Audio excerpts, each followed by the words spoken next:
If you've been sitting for a while, get up and move. You gotta take a phone call. My Michael's really good with this. Whenever he takes a phone call, he puts on his headphones and he starts doing this. Every 15-minute phone call is a 1 mile, based on your pace. Every 15-minute phone call is 1 mile. So get up and move. My mother criticized me because my entire life, all I do is ever pace when I'm on the phone. That's right, pace. I Get up and my move. sister and I are exactly the same way. My mom always used to say it drove her insane because it was like she just Yeah, watched it's on a the great phone. way to get moving. You guys, this is a beautiful building. There's long hallways. If you're gonna put somebody aside and you're gonna go by the coffee area and you're gonna get a drink or something, say, hey, walk with me. So walk and talk as you're meeting with your new friends and you're exchanging business cards. Move in the hallway. Don't just stand there or lean against something and become immobile and just go, oh, I'm tired. I got up out of that session and I'm just tired, right? So get up and move. I do a lot of things where I'm just tired of sitting and I just need to stretch a little bit and make something happen. One of my favorite things to do, especially if we're at a nice dinner out somewhere and dressed up, is when I excuse myself to the bathroom, I do air squats. I just stand there in the stall and I'll do 25 to 50 air squats. Gets the blood pumping. You don't have to go down way low, right? It's not something you have to do, but to just get some air squats, this really gets the blood moving in the body. I'm not trying to get all sweaty, but if I know I'm gonna go sit back down to another long dinner, right, I'm gonna do something that gets me moving, helps my digestion, all that sort of stuff. The average person who's using a tracker, how many here have a tracker? Anybody? A fitness tracker? This is a fitness tracker. You've got one. It's in the watch, yeah. Which is nice. This little thing tells me, this is a computer. This little thing tells me, and it gives me a nice reminder. It doesn't tell me to move my butt. It just says, hey, you might want to stretch your legs. I get a nice message on my phone. You might want to stretch your legs.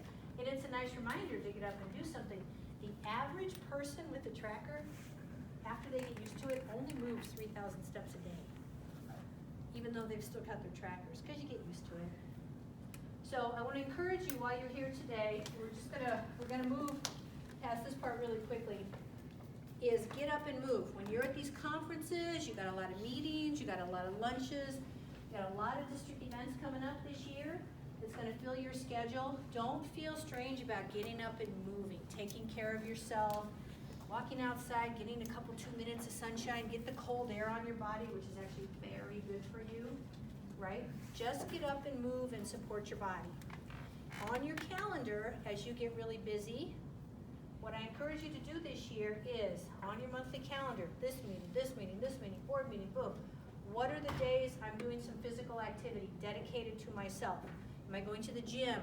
Am I doing a yoga class? Am I going to a Zumba class or a dance class? Something. Map it out on your calendar. If you don't plan it, it's not going to happen. I'm going to get to the gym this week, right? I'm going to get to the gym this week when? Plan it on your calendar. And if you know that you're going to get to the gym on those days, make sure that you accommodate around it, right? This is supporting you. If you can't, I'm going to keep telling you this, if you can't take care of yourself, you cannot be a good leader. You're not a good example. If you're in decline and you're chronically tired, because that comes across, right? You're worn out, you're not sleeping, you're not eating, you're chronically tired, that's the example you're setting. So think about that. It's really, really important. Set yourself up for success. I'm pretty disciplined in terms of getting up in the morning and doing my stuff, but I'll make as many excuses as anybody in this room. I make my coffee the night before because I like it chilled. My water bottle is filled and my clothes are laid out.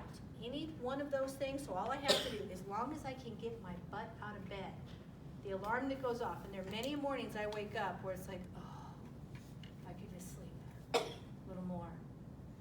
All you gotta do is get past that. Mel Robbins has a great thing. It's called the 5-second rule. There's a window in your brain, and it's about a 5-second window of time that your body will try to keep you from doing something. It's amazing, and it happens. So she has a 5-second rule. You're laying there.